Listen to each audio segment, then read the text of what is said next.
All right, today we're going to talk about one of the most straightforward and clear cut examples ever of a video game publisher, that being Sony in this particular instance, having their reputation completely torched and reversing a decision that never should have been made in the first place. It's actually a really cool story. Hundreds of thousands of people coordinating their efforts, then reversing those efforts after they accomplished a very specific goal, which also is, funnily enough, the entire premise behind Helldivers 2 to begin with.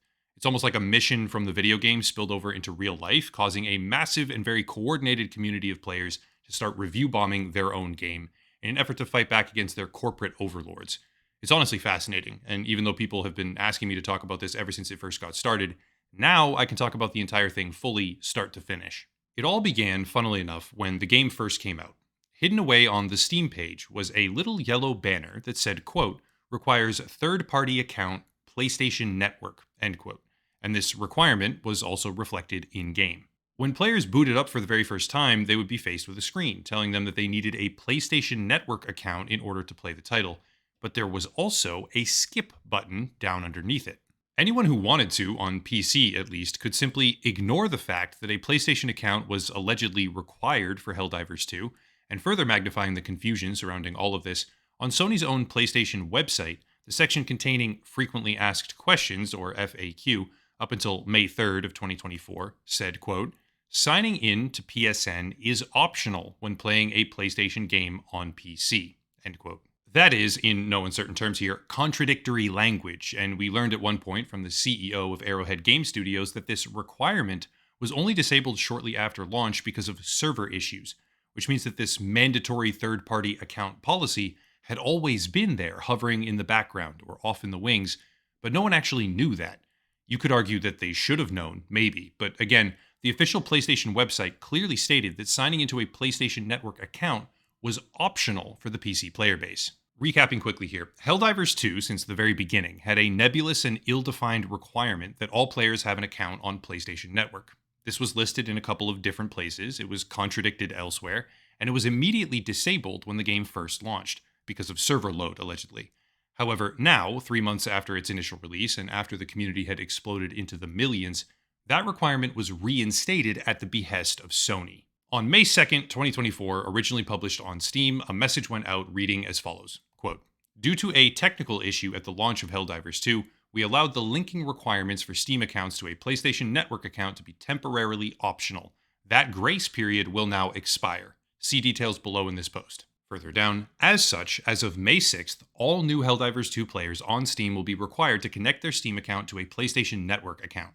Current players on Steam will start to see the mandatory login from May 30th, will be required to have a linked Steam and PlayStation Network account by June 4th. PlayStation Network accounts are free and easy to set up using this link, end quote. Pretty straightforward, right? No, it's not. See, something a lot of people likely weren't even aware of before all this is that PlayStation Network services, PSN services, are not globally accessible. Following this change, even as some, shall we say, misguided community members argued that none of this was worth being upset over in the slightest, the game was delisted on Steam from over 170 different countries. Even further, since Steam is accessible in these countries, while PlayStation Network services are not, this would mean that anyone who purchased the game across those regions would straight up lose access to the product that they had bought in their library as soon as the changes came into effect, which is very obviously going to cause a lot of friction.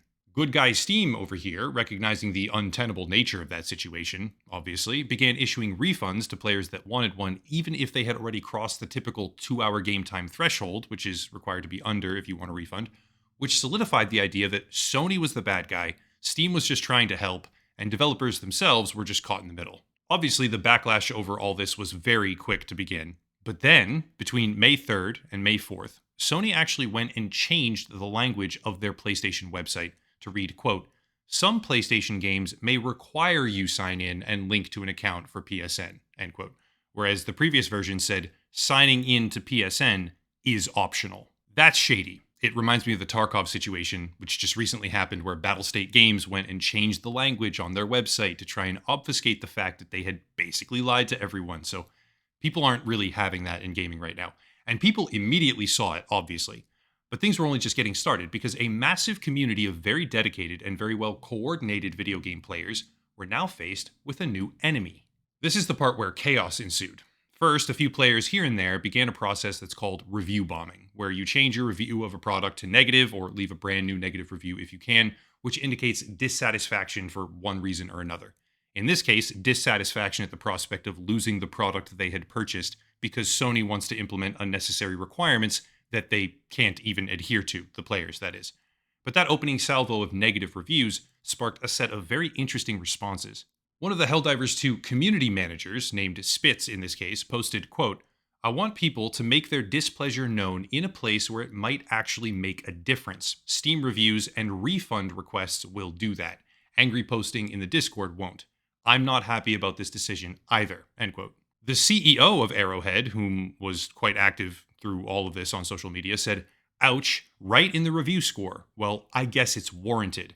And then another Arrowhead employee, named Misty in this case, said that the change was, quote, "to allow us to ban people. That is the sole reason," end quote. All of these statements and more were amplified very, very quickly. And the result was that the Helldivers 2 community, who has been extensively trained in the process of coordinating hundreds of thousands of players into shared action against a common enemy, came together with Sony as their enemy and Steam reviews as their weapon. Over the span of roughly 3 days, over 200,000 negative reviews flooded into the Steam store page, changing the overall status from mostly positive to mixed to negative on a game that had been one of the most widely celebrated video game success stories in recent memory. Obviously, the game would still exist after all of this. Obviously, there would still be some players to populate it. But over the span of just a few days, it became clear that Sony was crippling one of their flagship products with this decision, all for a change that was completely unnecessary. And that type of revelation has only one outcome: submission. On May 6th, updating the very same post that had initially sparked the entire situation to begin with, Sony relented, saying, quote, "Helldivers fans, we've heard your feedback on the Helldivers 2 account linking update. The May 6th update, which would have required Steam and PlayStation Network account linking for new players and for current players beginning May 30th, will not be moving forward. We're still learning what is best for PC players, and your feedback has been invaluable. Thanks again for your continued support of Helldivers 2, and we'll keep you updated on future plans," end quote. To put it bluntly here, that's just total victory. Yes, there were still a few more items that needed some attention, such as the game now being delisted for sale in certain countries because the upcoming change had caused a response from Steam, but assuming rectification for those problems, which are very likely, the Helldivers 2 community had achieved total victory and effectively forced Sony to back off from a change that they had always wanted to implement but had no actual justification for doing so. Even better, and once again speaking to the strength of community here, after Sony had backed down, the mission changed. Instead of continuing to bombard the Steam store with negative reviews, players came together with a new goal: flip the reviews back to where they should be, positive, which resulted in nearly 100,000 good reviews flooding in, once again bringing the overall score to mostly positive in one of the most well-executed and effective review manipulation campaigns we've ever seen in the entire industry. On top of this, demonstrating why this particular community has that level of coordination and zeal to begin with, Arrowhead seemed to indicate that there would be a dedicated cosmetic, in this case a cape, to commemorate the entire situation given out free to their players, once again showcasing that when companies prioritize community satisfaction instead of brain-dead corporate garbage policies like Sony, they reap enormous benefit with very little downside.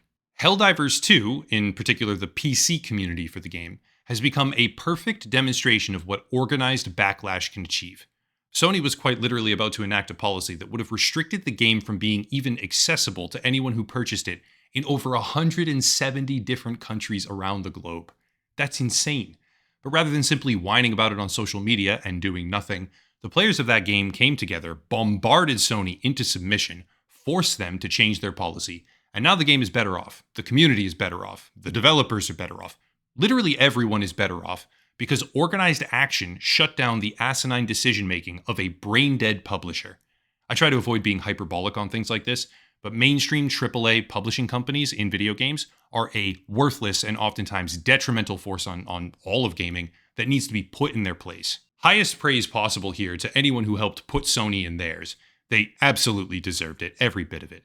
And the end result is better for everyone. Players get a cosmetic, I get to make content, and a whole bunch of people don't lose access to a game that they legitimately paid for.